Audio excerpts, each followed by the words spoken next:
শরীয়তপুরের জাজিরার পূর্ব নাওডোবা এলাকায় পদ্মার ভাঙন তীব্র আকার ধারণ করেছে, গ্রাস করছে লোকালয়।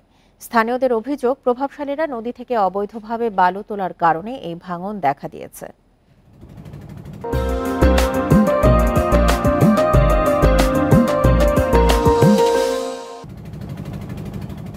জাজিরার পূর্ব নাওডোবা এলাকায় সপ্তাহ দুয়েক ধরে পার ভাঙছে পদ্মার। ১.৫ কিলোমিটার এলাকা জুড়ে দেখা দিয়েছে ভাঙন। এরই মধ্যে নদীতে গেছে ফসলি জমি, গাছপালা, মসজিদ। ভাঙনে হুমকির মুখে পাইনপাড়া মাঝিরকান্দি সরকারি প্রাথমিক বিদ্যালয় সহ অন্তত ৩০০ বাড়িঘর। ৩০ বিঘা জমি ছিল, এখন ৩০ বিঘার ২০ বিঘা ভাই নদী গর্ভে নিয়ে গেছে। ১৫০ থেকে ২০০ পরিবার এখান থেকে চলে গেছে, এখন নদী পুরোপুরি হুমকির মুখে। আমাকে ওখানে যদি একটা বেরিবান দিয়ে দিত সরকারে, তাহলে আমাকে ভালো হইতো আর কি।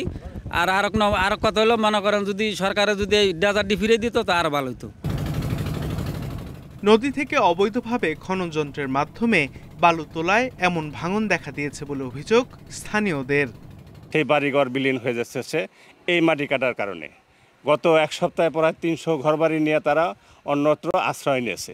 অতএব এই অশুভ ইসের থেকে পরিত্রাণের জন্য খুব দীর্ঘ যথাযথ কর্তৃপক্ষের দৃষ্টি আকর্ষণ করছি। অন্যান্য বছরের মতো এবার ভাঙন ঠেকাতে জিও ব্যাগ ডাম্পিং করতে পারেননি পানি উন্নয়ন বোর্ড। তারা বসে আছে বরাদ্দ পাওয়ার অপেক্ষায়। বর্তমান বছরে আমরা জিও ব্যাগ ডাম্পিং করিনি। বর্তমানে আমাদের পরিচালন ব্যয় খাতের আওতায় পাইনপাড়া এলাকায় কাজ করার জন্য অর্থ বরাদ্দ চেয়ে আমরা ঊর্ধ্বতন কর্তৃপক্ষের নিকট পত্র দিয়েছি। অর্থ বরাদ্দ পাওয়ার সাপেক্ষে আমরা ওইখানে কাজ করতে পারবো।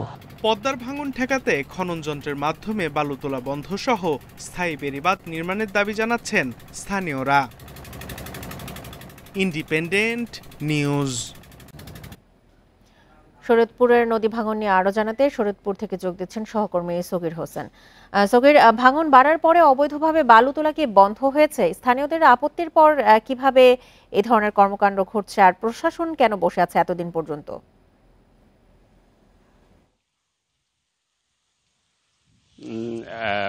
যেখানে ভাঙন শুরু হয়েছে তার পশ্চিমেই কিন্তু এখনো ড্রেজিং নিয়মিত চলছে। এ কারণেই কিন্তু ভাঙন সৃষ্টি হয়েছে। বিশেষ করে সৈয়দপুরের জাজিরা উপজেলার পূর্ব নাওডোবার ২ নম্বর যে ওয়ার্ডটি আছে আহমদ মাঝি কান্দি, এই কান্দিতে কিন্তু প্রতি বছরেই ভাঙে, কিন্তু এবছর কিন্তু গত ২ সপ্তাহ যাবৎ ভাঙনের তীব্রতা বেড়েছে।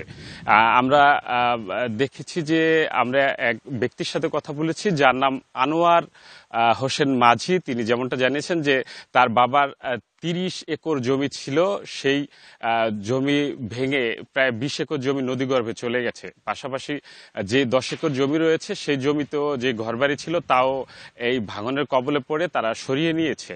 তারা যেটা দাবি করছেন যে তাদের যেই ইউনিয়নটা আছে, যেই গ্রামটা আছে, এই গ্রামটার পশ্চিম পাশেই প্রভাবশালীরা প্রতিদিন যে বালু উত্তোলন করেন খনন যন্ত্রের মাধ্যমে, এই বালু উত্তোলনের ফলেই কিন্তু এই ভাঙনের সৃষ্টি হয়েছে।